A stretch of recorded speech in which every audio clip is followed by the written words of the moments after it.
was to be concealed through secret societies, some of which trace themselves back thousands of years. It was these same powers that Prime Minister Benjamin Disraeli warned were contending against the governments of the world.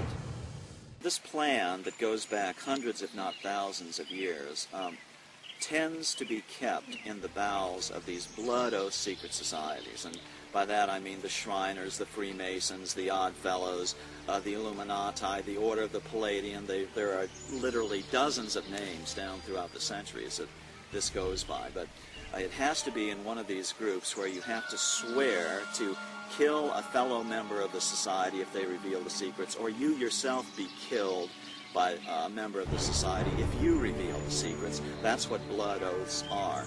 And they start out bad, but they get worse as you go up in the organization. Now, not all of them take it all that seriously.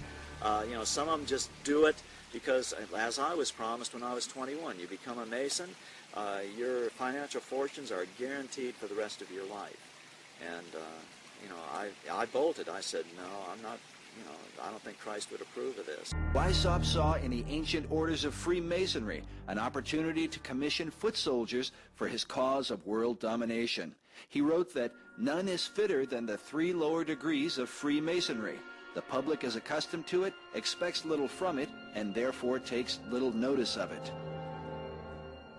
Weishaupt felt that Masonry was the easiest way to get a good Christian guy on the path of destruction, essentially, where you can have them take little baby steps on this path. It's a system they've been working on for thousands of years. They've really got it down. They know how to gradually, gently corrupt people from Christendom, first of all, to deism. Of course, deism is where, yes, God started the world, but then he took off, and he has no place in the affairs of men now. And so you don't have to worry about God, you don't have to worry about heaven and hell. You just kind of do your thing, and everything will be okay. Deism to atheism is the next step. Atheism, where you claim there is no God. And then, of course, the next step is out and out Satanism. And interestingly enough, Satanists know there's God, know there's a heaven and hell, and they just choose hell, and they choose to drag as many people into hell as they can. Yes, Masons were instrumental in the founding of this country. A large percentage of the founding fathers were Masons, but that doesn't mean that a large percentage of the founding fathers were evil men. You have to look at Masonry as a way to get good Christians, to lure good Christians gradually over to deism, to atheism, and eventually to Satanism. That's the purpose of Freemasonry. It's to lure good people into these evil roads. Why? Because if you have an evil secret society where you're trying to create the Antichrist here on earth, not many people are going to come and join up. So you have to convince them that they're doing something good for the world, gradually get them in, and little by little try to corrupt them. Weishaupt gained the allegiance of low-level Masons by telling them that the Illuminati held the true sense of Christianity. "Behold our secret," he said, "if in order to destroy all Christianity, all religion, we have pretended to have the sole true religion, remember that the end justifies the means." Because of this, some have argued that Weishaupt corrupted Freemasonry. He didn't have to corrupt Masonry. Masonry is a corruption skateboard ready-made for his purposes. There's no difference with what Weishaupt did. He just put a name to it and he got caught. That's the only difference. That whole system, this what do you want to call it? A sleigh ride into hell, descent into hell, has always been in existence. It's just Masonry formalized it, categorized it, worked on it, perfected it, and then Weishaupt came along and said, well, now how do we make them go a little faster? That's all he did. The religion of Masonry, while often cloaked with Christian titles, is actually based upon the ancient mystery religion of Babylon and Egypt. These same mysteries governed the worship of Medo-Persia, Greece, and Rome. The mysteries are often symbolized by the all-seeing eye, sometimes called the eye of God. But the God of Masonry is not the same as the God of the Bible. None was more adamant about this point than the man considered by many to be the most influential Mason of all time, Albert Pike. Albert Pike was a Confederate Civil War general who was the head of American Freemasonry in the post-Civil War period. He was probably he's certainly the most important American Mason. His book, Morals and Dogma, is required reading for every Freemason.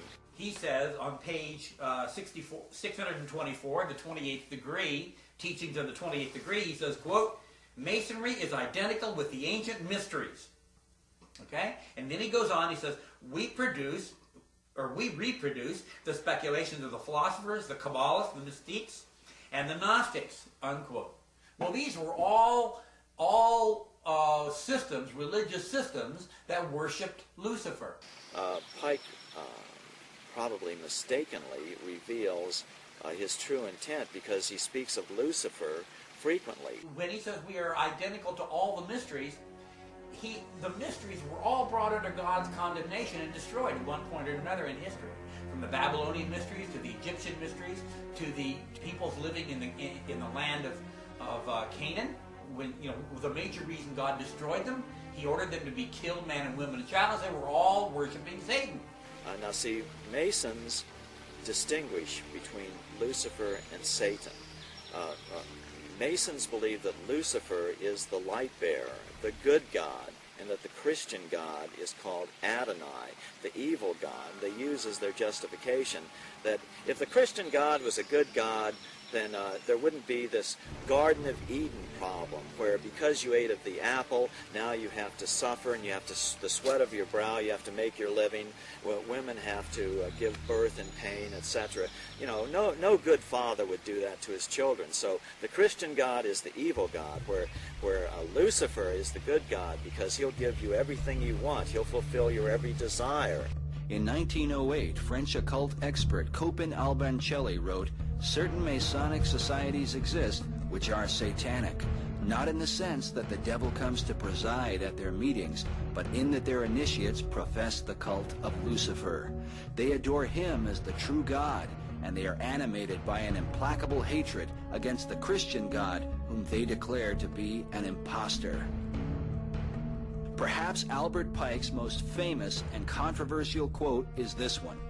The true and pure philosophic religion is the belief in Lucifer, the equal of Adonai. But Lucifer, God of light, is struggling for humanity against Adonai, the God of darkness and evil. Because of this, occult author Edith Starr Miller wrote, Luciferian occultism controls Freemasonry. It is important to remember that the lower ranks of Masonry are largely unaware of the deception of their leaders. Master Mason Manly P. Hall, who said that when the Mason learns the mystery of his craft, the seething energies of Lucifer are in his hands, also made it clear that Freemasonry is a fraternity within a fraternity, an outer organization concealing an inner brotherhood of the elect. Meanwhile, Albert Pike wrote in his famous Morals and Dogma that symbols are displayed to the initiate, but he is intentionally misled by false interpretations. It is not intended that he shall understand them, but it is intended that he shall imagine that he shall understand them.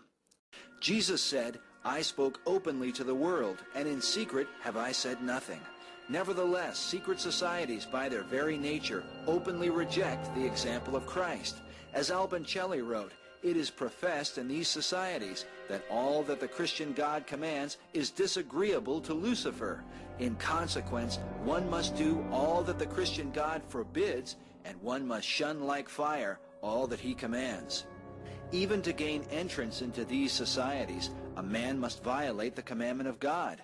For the Lord has said, make no oath at all, either by heaven or by the earth, nor shall you make an oath by your head. But let your statement be, yes, yes, or no, no. Anything more than these comes from the evil one. As we shall see, this rejection of God and his Son Jesus Christ has been the driving force behind the world revolution and the growing tide of tribulation that has afflicted mankind for more